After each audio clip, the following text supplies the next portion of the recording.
quite a while since I make a rally speech. Friends, brothers and sisters, I know you are here because I see your banner. Fellow Singaporeans, let me first greet everybody. Good evening. 大家晚上好。Waalaikum. Apa kabar? Let me first say a few words in Malay. Kawan-kawan semua, sekolah PAP supaya kami dapat terus berkhidmat untuk Anda. Kami akan terus dengar dan bantu Anda semua. Bersama-sama kita akan naikkan taraf sembawang dan kekalkan kehijauan, harmoni dan semangat kampung di tempat ini. Kata pepatah Melayu, ringan sama dijinjing, berat sama dipikul. Terima kasih. Now, let me say some words in Mandarin.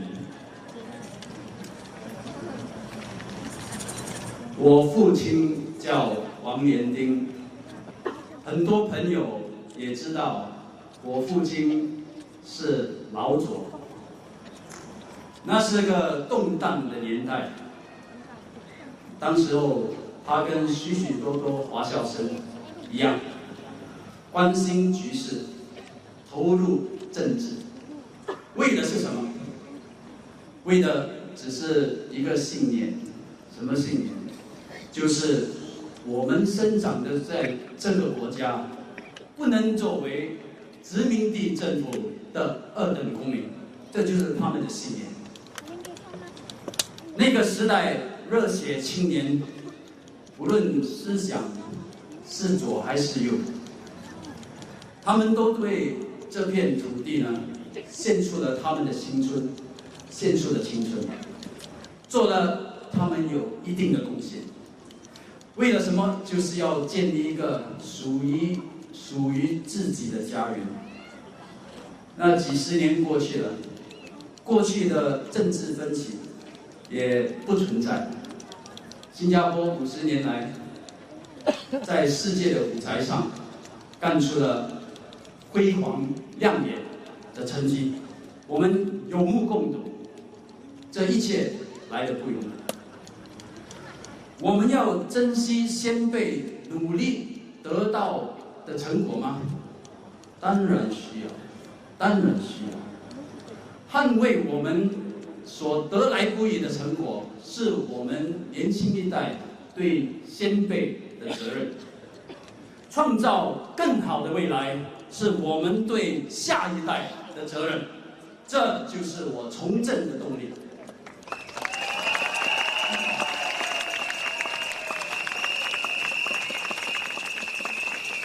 现在世界在变，时代也变，新加坡人期望也不断的变。但是有60年历史的人民行动党，我们的信念不变。什么东西不变？人民行动党最主要的基础就在于“人民”2个字。我们是为人民做事的，这是第一。第二，我相信，人民行动党是一个会兑现诺言的政党，永远都会。从李光耀先生跟他领导班子的那一代，到现在在任的政府，我们新加坡人心里都知道，行动党说话算话。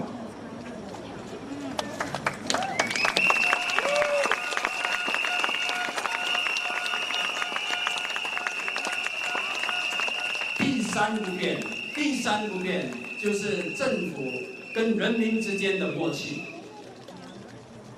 就算中选，政府不能骄傲，不能高高在上，不能与人民脱节。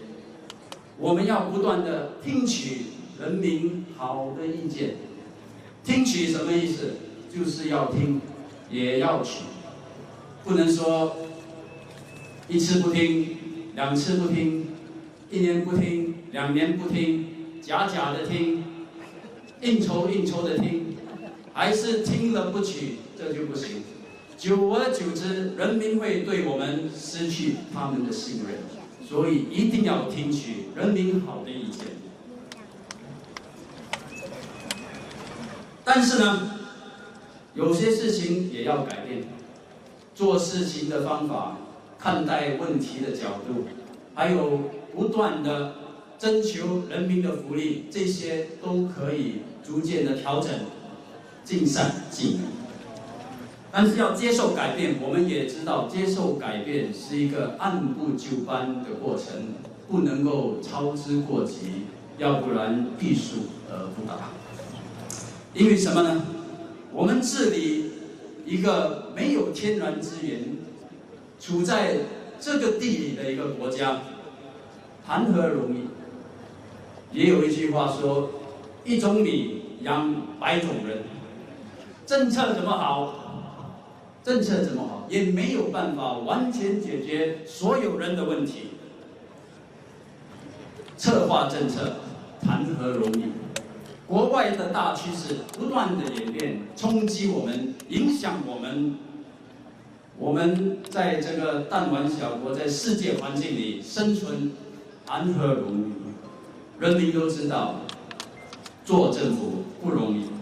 但是呢，人民行动党50年前跟人民走的这条路，未来我们继续竭尽所能，跟人民一起勇敢的、稳妥的再继续走下去。为什么呢？因为这是我们子子孙孙的家园，这是我们大家的新加坡。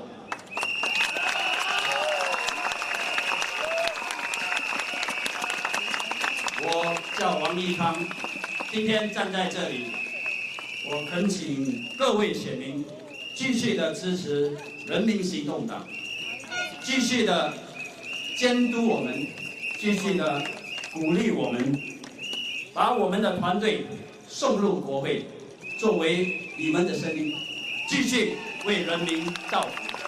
谢谢大家。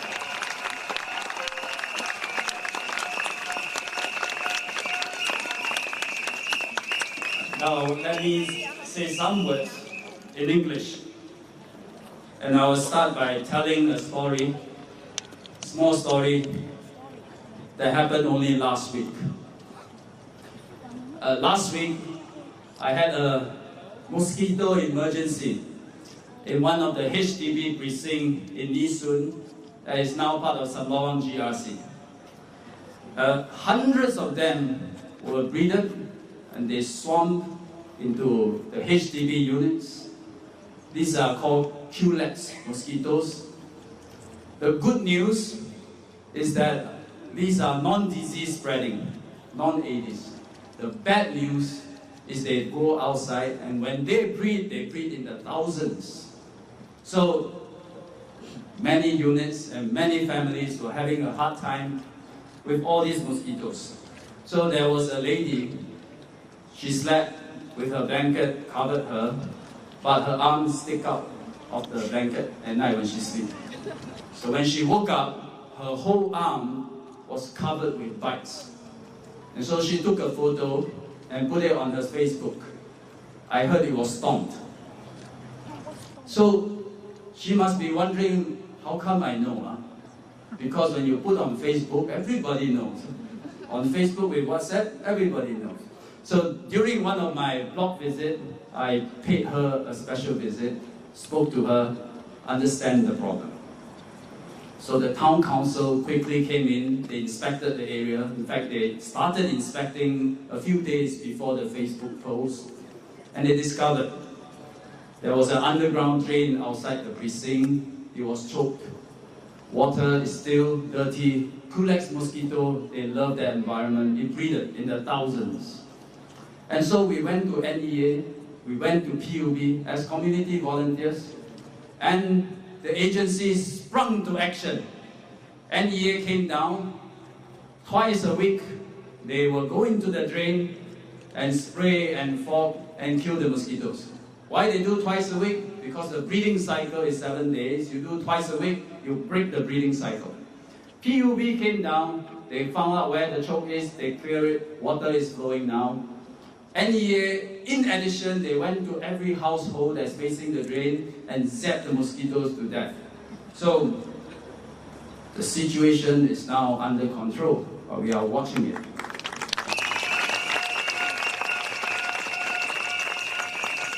I have to acknowledge the role of the volunteers living in that precinct. These are people who are totally volunteers. They were the ones who raised the issue, went to NEA, went to PUB. After that, explained everything to residents. And all the residents, most great majority of them, they were understanding despite the discomfort. They took care of each other and they were appreciated. So there are two things I learned from this episode. There are two important lessons here. First, technology. Technology makes every problem, big or small, come into light. And we get to know about it. It's vivid, it's timely. When we went to PUB and NEA, we tell them to come down. It's very easy, we just show them the lady's arm and all the bites. The proof and the salience is very strong. They look at it and say, wow, immediate action, very serious. Same thing. Last few years we see, if a retail store, they play music that's politically incorrect, somebody make a recording, it goes viral, next day the music is changed. You can sell Tao Pao Cha or whatever, and your sales girl or salesman scolded a customer, he get caught on video, it goes viral, he'll be reprimanded. Big or small problems, they come to light now because of technology, because of internet. This is a feature of modern democracy that we have never experienced throughout the history of democracy. This is changing government, changing democracy in a very profound way. This is what is empowering people. Second lesson, if you can post something on the social media and surface a problem, but it takes everybody to come together. In this case, volunteers, agencies, residents themselves, town councils, all coming together, whole village come together to solve the problem. In this situation, we work together, not against each other, in order to solve a problem. In Chinese, you say, 我们的刀子是向外的，我们的刀子不是向内的。When we work together, our weapons face outwards. Our weapons don't face inwards against each other. And this will be the approach that we will run Sembawang GRC if we are elected. For big, important projects, whether it's the community hub, whether it's planning new bus routes that serve the area better, we work with residents. We have kopi chats, like what Minister Call always talk about. We get views, we get your participation, and we run the town better. In Sembawang, we must also have a consensus. How do we forge forward and develop the town? My colleagues have said this is a special place, you know. We got heritage, greenery, nature, development, all intersecting in this part of Singapore. We can be a very special place in Singapore. At the national level, we must also come together to solve problems. One problem that I keep on hearing is that if you are an older worker, whether rank and file or PMET, if you lose your job, it's not easy to get back. Some PMET, even if they are prepared to be flexible, go for a smaller job, lesser pay, it's not easy to get another job. This again, I think, takes a whole village to solve. The government can set a tone. For example, as a country, we have always put strong emphasis on one blunt instrument called academic qualifications to fit the person to the job. This is too blunt because it naturally put an older person at a disadvantage. Why? Because examination results are improving all the time. And so you use that, the older worker will be disadvantaged. Merit and fit is more complex than that. You want to fit a person into a job, it depends not just on academic qualification and grades, but it also depends on their experience, on their skills, on their track record, on what problems they have encountered and overcome, depends on their attitude. So government can take the lead to set the tone, and I'm very happy when I heard that Ministry of Education is moving in that direction. So teachers, whether you are diploma graduate, whether you are university graduate, today they go into the same career path.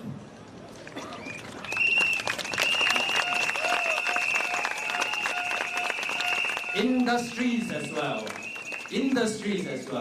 Where I work, Capital Corporation, everyone is measured the same way. Can you deliver your project on time, on target, on budget?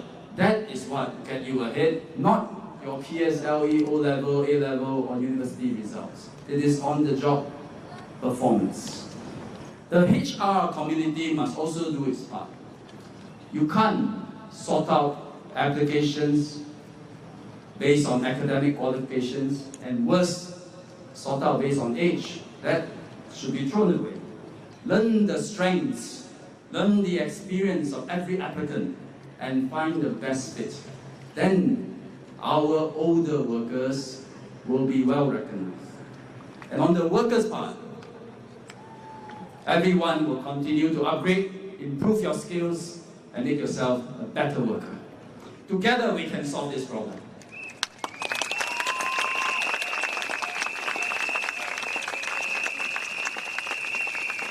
For the past 6 days, I've been on the campaign trail, speak to many people as a candidate of the People's Action Party. Today, I thought for a change, I switched the table around and speak as a voter. I vote. As a voter, what do I expect of my government? And I have a few wishes for my government of the future. One, I want my government to be able to make cost of living affordable to Singaporeans.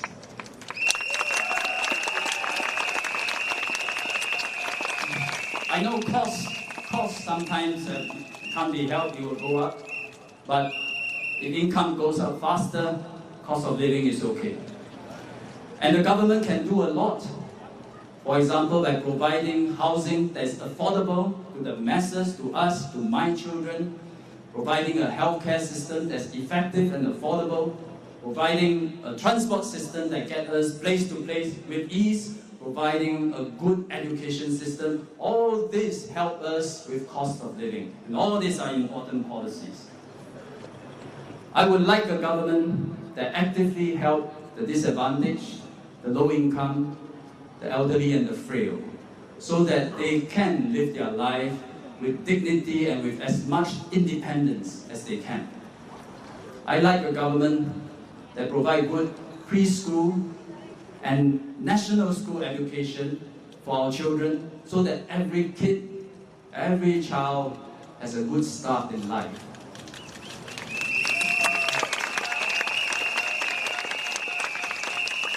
I want my government to build up a strong defense force.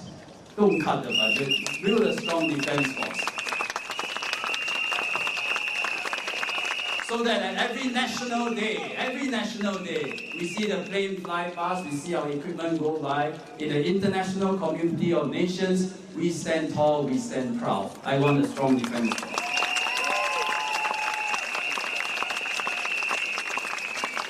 I want the Singapore economy to be vibrant. Why? So that we all, my children, our children, we have career choices. So that we as a country have the dignity that we can always make our own living and we do not depend on the largest of large powers. That is what it means by having a vibrant economy. That's what GDP means.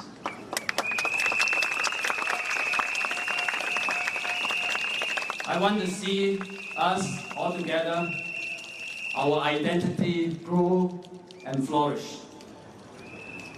We must be connected to our past, our heritage, our history, and we draw from the rich cultures, Malays, Indians, Eurasians, Chinese. Together, we form our unique identity, something uniquely our own, something we are proud of as Singaporeans.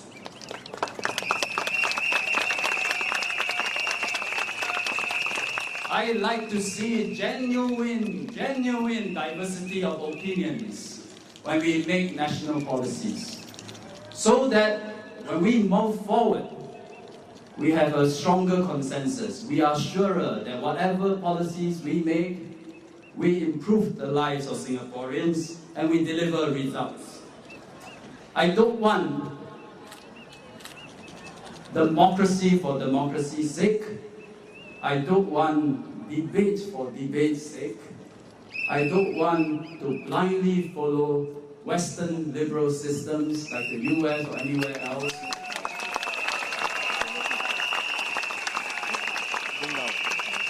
Because even they know that their system is not quite working. Why are we blindly following them? I want a government that is capable, that is stable, and run the country well, because if I don't have that, I can't have everything that I just listed above. We can have everything I said above only if our government is capable and is stable. Unlike the past, after independence, our paths are open and our common interests are obvious. Today, policies are made always with trade-offs and with sacrifices. And that makes policy sometimes divisive. And that makes politics divisive. And politics indeed can divide people. I lived through several general elections, and every election is the same movie, playing over and over. What is the plot? The plot is this. The incumbent government, the PAP, will say, better future, prosperity, progress, support me. And the opposition will say, no, you are marginalized. You are being shortchanged. You should be unhappy. And so every election, we draw a line in the sand, and people are divided. But fortunately, after every election, the day after, we come back together as Singaporeans once again.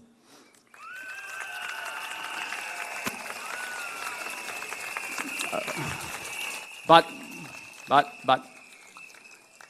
in 2011, I don't know if you feel the same way as I do. After the 2011 elections, I do not feel we came back together again like before. I don't know if you feel the same way. And there is a fringe, an anti-social fringe that is exploiting the situation. And so you see graffitis in HDB flat. Many of them did it are not even Singaporeans. We see an illegal bus driver strike. We saw protests in Hong Lim Park when children are performing on stage. We saw people set up websites telling lies in order to make profits. We experienced vitriol, negativity in the internet circulating on and on online. That, I felt, was what happened after 2011. But then something else happened. Our founding Prime Minister, Mr. Lee Kuan Yew, passed away. And all of a sudden, Singaporeans paused, reflected, and we came back together as one again to commemorate the contribution of a founding father.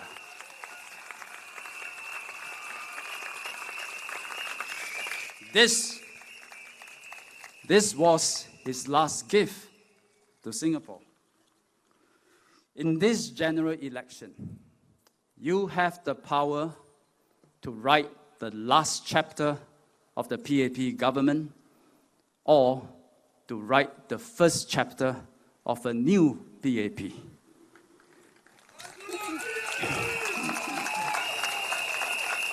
Your vote in this GE matters much more than you think. The PAP is prepared to build upon our legacy and evolve with the times. Technology, it is changing governance. Technology, it is changing politics.